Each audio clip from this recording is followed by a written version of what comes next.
Hello বন্ধুরা, আপনারা দেখছেন self help aid world YouTube channel. বন্ধুরা, রেশন ব্যবস্থায় বড় পরিবর্তন করা হলো রাজ্য সরকারের পক্ষ থেকে। রাজ্য সরকারের পক্ষ থেকে জারি করা বিজ্ঞপ্তি অনুসারে জানা গিয়েছে যে এবার থেকে যে কোনো রেশন কার্ডে বিনামূল্যে রেশন মিলবে না। বন্ধুরা, কতগুলি নতুন নিয়ম চালু করা হচ্ছে। নিয়মগুলি না মানলে বিনামূল্যে আর রেশন পাবেন না। এছাড়াও রেশন কার্ড সম্পর্কিত যে কোনো প্রকল্প থেকে আপনারা বঞ্চিত থাকবেন। অর্থাৎ রেশন কার্ড দিয়ে যদি আপনারা যে কোনো প্রকল্পের নাম লিখিয়ে থাকেন, সেই সমস্ত প্রকল্পের সুবিধা থেকেও আপনারা বঞ্চিত থাকবেন। কোন কোন রেশন কার্ডে বিনামূল্যে রেশন পাবেন, কোন কোন রেশন কার্ডে বিনামূল্যে রেশন পাবেন না, বিনামূল্যে রেশন পাওয়ার জন্য আপনাদের কোন কোন নিয়মগুলি মেনে চলতে হবে। মে মাসে ফ্রি রেশনে বড় চমক। এবার 3 প্রকার রেশন কার্ড থাকলেই মিলবে অতিরিক্ত ফ্রি রেশন, সাথে মাসে 1500 টাকা। হ্যাঁ বন্ধুরা, মে মাসে মুখ্যমন্ত্রী মমতা বন্দ্যোপাধ্যায় ফ্রি রেশনে বড় ঘোষণা করলেন। এবার ফ্রি রেশনে চাল, গম, আটা, রান্নার তেল, রান্নার গ্যাস, চিনি, ছোলা ইত্যাদি খাদ্যদ্রব্য ছাড়াও মহিলা পুরুষ পেয়ে যাবেন সরাসরি 1500 টাকা ব্যাংকের অ্যাকাউন্টে। এছাড়াও 3 প্রকার রেশন কার্ড ছাড়াও অন্য যে কোনো রেশন কার্ডে কি কি সুযোগ সুবিধা পাবেন এবং কি কি অতিরিক্ত ফ্রি রেশন দ্রব্য পাবেন, এছাড়াও কত টাকা পাবেন এবং কোন কোন রেশন কার্ডে কত পরিমাণ খাদ্যদ্রব্য পেয়ে যাবেন, এই সমস্ত গুরুত্বপূর্ণ আপডেটগুলি জানতে পারবেন এই ভিডিওটির মাধ্যমে। এই সমস্ত গুরুত্বপূর্ণ আপডেটগুলি জানতে অবশ্যই ভিডিওটি পুরো দেখবেন, একটু স্কিপ করবেন না। সবার প্রথমে বন্ধুরা, আপনারা ভিডিওটি কোন জেলা থেকে দেখছেন অবশ্যই কমেন্ট বক্সে কমেন্ট করতে ভুলবেন না। এছাড়াও আপনাদের কাছে কোন ক্যাটাগরির রেশন কার্ড রয়েছে অবশ্যই কমেন্ট বক্সে জানান। ভিডিওটি একটি লাইক করে দেবেন। আর এই চ্যানেলে যারা নতুন এসেছেন প্লিজ এই ছোট্ট চ্যানেলটিকে সাবস্ক্রাইব করতে ভুলবেন না এরকম গুরুত্বপূর্ণ খবর সবার আগে জানতে। ভিডিওটি পুরো দেখুন। সবার প্রথমে আমরা দেখে নেব ফ্রি রেশন ব্যবস্থায় কড়া নিয়ম চালু হচ্ছে পুজোর পর থেকেই। বন্ধুরা, ডিজিটাল রেশন কার্ড নিয়ে 12টি নতুন নিয়ম জারি করা হয়েছে। সুতরাং এবার থেকে নতুন নিয়ম মতোই কেবলমাত্র বিনামূল্যে রেশন পাবেন। হ্যাঁ বন্ধুরা, কিন্তু কিভাবে এই রেশন দেওয়ার প্রক্রিয়া কার্যকরী করা হবে কিংবা কোন কোন যোগ্যতার ভিত্তিতে কোনো একটি পরিবারকে বিনামূল্যে রেশন দেওয়া হবে তা নিয়ে জল্পনার অন্ত নেই। এরপর আমরা দেখব নতুন নিয়মগুলি কি কি রয়েছে। পশ্চিমবঙ্গ সরকারের খাদ্য সুরক্ষা প্রকল্পের অধীনে যে সমস্ত পরিবারগুলি রয়েছে সেই সমস্ত পরিবারগুলিকে তাদের আর্থিক মাপকাঠির বিচার করে রাজ্য সরকারের তরফ থেকে রেশন কার্ড প্রদান করা হয়ে থাকে। জাতীয় খাদ্য সুরক্ষা প্রকল্প এবং RKSY 1 এবং RKSY 2 রেশন কার্ড পাওয়ার ক্ষেত্রে পশ্চিমবঙ্গবাসীকে বেশ কিছু শর্ত পূরণ করতে হয়। এছাড়াও অনেক ক্ষেত্রেই দেখা গেছে বেশ কিছু নাগরিক নিজেদের বিভিন্ন তথ্য, বিশেষ করে আর্থিক পরিস্থিতি গোপন করে রাজ্য সরকারের থেকে বিনামূল্যে রেশন নিচ্ছে। এছাড়াও অনেক পরিবার আছে যাদের আর্থিক পরিস্থিতি লুকিয়ে বিনামূল্যে রেশন গ্রহণ করে থাকে। এ বিষয়ে পদক্ষেপ নেওয়ার কথাও জানানো হয়েছে সরকারের পক্ষ থেকে। এছাড়াও ইতিমধ্যেই স্বাস্থ্য দপ্তরের পোর্টালের মারফত মৃত ব্যক্তিদের রেশন কার্ডগুলিকে চিহ্নিতকরণ করা হয়েছে। এছাড়াও টানা রেশন না তোলার কারণে অনেক কার্ড ব্লক পর্যন্ত করে দেওয়া হয়েছে, যার কারণে বর্তমানে রাজ্যের অধীনে থাকা রেশন কার্ডগুলির সংখ্যা 10 কোটি থেকে কমে দাঁড়িয়েছে 8 কোটি 98 লক্ষ।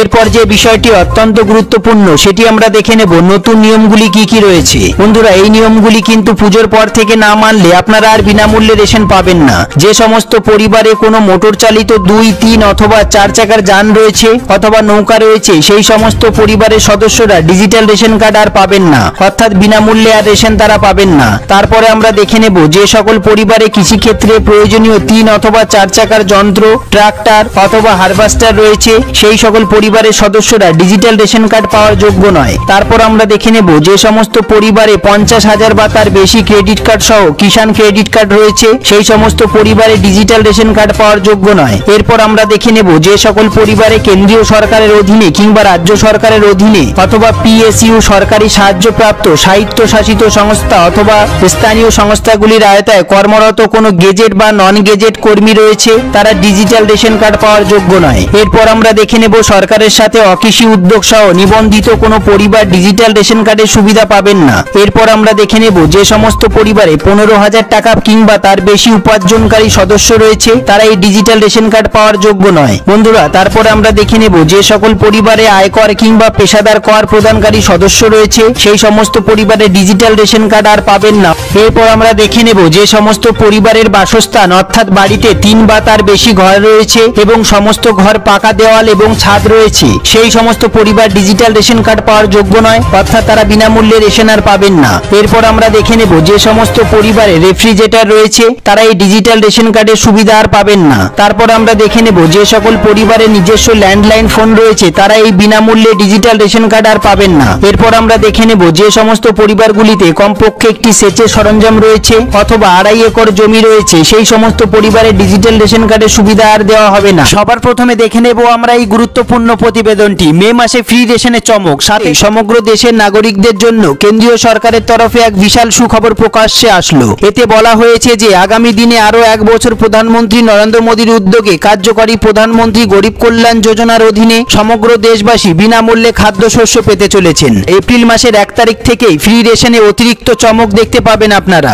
এছাড়াও আগামী দিনে কোন কোন রেশন কার্ডে কত পরিমাণ খাদ্যদ্রব্য পাওয়া যাবে তা নিয়ে যথেষ্ট বিতর্ক শুরু হয়েছে নাগরিকদের মধ্যে। এক্ষেত্রে রাজ্যবাসীর মধ্যে বারংবার প্রশ্ন উঠেছে আগামী দিনে কোন কোন রেশন কার্ডের অধীনে কত পরিমাণ খাদ্যশস্য পাওয়া যাবে। তাই আজকের এই ভিডিওটিতে রাজ্যবাসী কোন কোন রেশন কার্ডে কত পরিমাণ চাল গম পাবেন তা সংক্রান্ত বিস্তারিত আলোচনা করতে চলেছি। সবার প্রথমে জেনে নেওয়া যাক পশ্চিমবঙ্গের নাগরিকরা আগামী দিনে কোন কোন রেশন কার্ডে কত পরিমাণ খাদ্যশস্য পেতে চলেছেন। খাদ্য সুরক্ষা দফতরের তরফে জানানো হয়েছে যে সমস্ত রাজ্যবাসীর কাছে অন্তর্দয় অন্ন যোজনা অর্থাৎ WY রেশন কার্ড আছে, অন্তর্দয় অন্ন যোজনার কার্ডের অধীনে থাকা ব্যক্তিদের পরিবার পিছু 21 কেজি চাল দেওয়া হবে। এর পাশাপাশি প্রত্যেক পরিবারকে 13 কেজি 300 গ্রাম পুষ্টিযুক্ত আটা দেওয়া হবে অথবা 14 কেজি গম দেওয়া হবে। এছাড়াও প্রত্যেক পরিবারকে 1 কেজি করে চিনি দেওয়া হবে। তবে প্রত্যেক কেজি চিনির জন্য নাগরিকদের 13 টাকা 50 পয়সা খরচ করতে হবে। এছাড়াও প্রধানমন্ত্রী গরিব কল্যাণ যোজনার অধীনে WY রেশন কার্ডের আওতায় থাকা প্রত্যেক ব্যক্তিকে 3 কেজি 750 গ্রাম করে চাল দেওয়া হবে এবং প্রত্যেক ব্যক্তিকে 1 কেজি 250 গ্রাম করে গম দেওয়া হবে। এরপর আমরা দেখে নেব যে সমস্ত নাগরিকের কাছে SPWH রেশন কার্ড আছে, যে সমস্ত ব্যক্তিদের SPWH কার্ড রয়েছে তারা প্রত্যেকে 3 কেজি করে চাল পাবেন এবং 1 কেজি 900 গ্রাম করে পুষ্টিযুক্ত আটা পাবেন অথবা 2 কেজি করে গম পাবেন। এর পাশাপাশি প্রধানমন্ত্রী গরিব কল্যাণ অন্ন যোজনার অধীনে SPWH কার্ডধারী প্রত্যেক ব্যক্তিকে 3 কেজি 750 গ্রাম করে চাল এবং 1 কেজি 250 গ্রাম করে গম দেওয়া হবে। এরপর আমরা দেখে নেব যে সমস্ত ব্যক্তিদের কাছে PWH কার্ড রয়েছে তাদের প্রত্যেকে 3 কেজি করে চাল দেওয়া হবে। এর পাশাপাশি প্রত্যেক PWH কার্ডধারী ব্যক্তিকে 1 কেজি 900 গ্রাম করে পুষ্টিযুক্ত আটা এবং 2 কেজি করে গম দেওয়া হবে। তবে এখানেই শেষ নয়, PWH কার্ড রয়েছে এমন ব্যক্তিদের প্রধানমন্ত্রী গরিব কল্যাণ অন্ন যোজনার অধীনে কার্ড পিছু 3 কেজি 750 গ্রাম করে চাল এবং 1 কেজি 250 গ্রাম করে গম দেওয়া হবে বলে জানানো হয়েছে। এরপর আমরা দেখে নেব যে সমস্ত ব্যক্তিদের RKSY 1 ক্যাটাগরি রেশন কার্ড রয়েছে তারা কার্ড পিছু 2 কেজি করে চাল পাবেন এবং 3 কেজি করে গম পাবেন। তবে গম যদি অপর্যাপ্ত থাকে তবে গমের বদলে 3 কেজি করে চাল দেওয়া হবে বলে জানানো হয়েছে। এরপর অন্যদিকে যে সমস্ত ব্যক্তিদের RKSY 2 রেশন কার্ড রয়েছে আগামী দিনে কার্ড পিছু 1 কেজি করে গম এবং 1 কেজি করে চাল দেওয়া হবে বিনামূল্যে। বন্ধুরা, তবে এক্ষেত্রে গম অপর্যাপ্ত থাকলে গমের বদলে নাগরিকদের চাল দিয়ে দেওয়া হবে, অর্থাৎ মোট 2 কেজি করে চাল দেওয়া হবে। এরপর সুখবর বন্ধুরা, মুখ্যমন্ত্রী মমতা ব্যানার্জির স্বপ্নের প্রকল্প লক্ষ্মীর ভান্ডার এবার রাজ্যের বিধবা মহিলারাও লক্ষ্মীর ভান্ডার প্রকল্পের জন্য আবেদন করতে পারবেন এবং তারা বিধবা ভাতা এবং লক্ষ্মীর ভান্ডার প্রকল্পের টাকা একসঙ্গে পেয়ে যাবেন, অর্থাৎ তারা 1000 টাকা পেয়ে যাবেন সরাসরি ব্যাংকের অ্যাকাউন্টে। এছাড়াও বন্ধুরা, আপনাদের কাছে সমস্ত কাগজপত্র থাকা সত্ত্বেও যারা প্রতি মাসে বিভিন্ন প্রকল্পের সুযোগ সুবিধা পান না তারা তাদের ব্যাংকের অ্যাকাউন্টের সঙ্গে আধার নাম্বারটি লিংক করে রাখবেন এবং আপনাদের বিডিও অফিস অথবা পৌরসভা অফিসে গিয়ে যোগাযোগ করবেন, তাহলে সমস্ত সুযোগ সুবিধা পেয়ে যাবেন। এই সমস্ত আপডেটগুলি সম্বন্ধে আপনাদের যদি কোনো জিজ্ঞাসা থাকে, যদি কোনো প্রশ্ন থেকে থাকে, অবশ্যই কমেন্ট বক্সে কমেন্ট করতে ভুলবেন না। সবার প্রথমে ভিডিওটি একটি লাইক করে দেবেন আর এই চ্যানেলে যারা নতুন এসেছেন প্লিজ এই ছোট্ট চ্যানেলটিকে সাবস্ক্রাইব করতে ভুলবেন না। এরকম গুরুত্বপূর্ণ খবর সবার আগে জানতে ভিডিওটি পুরো দেখার জন্য অসংখ্য ধন্যবাদ।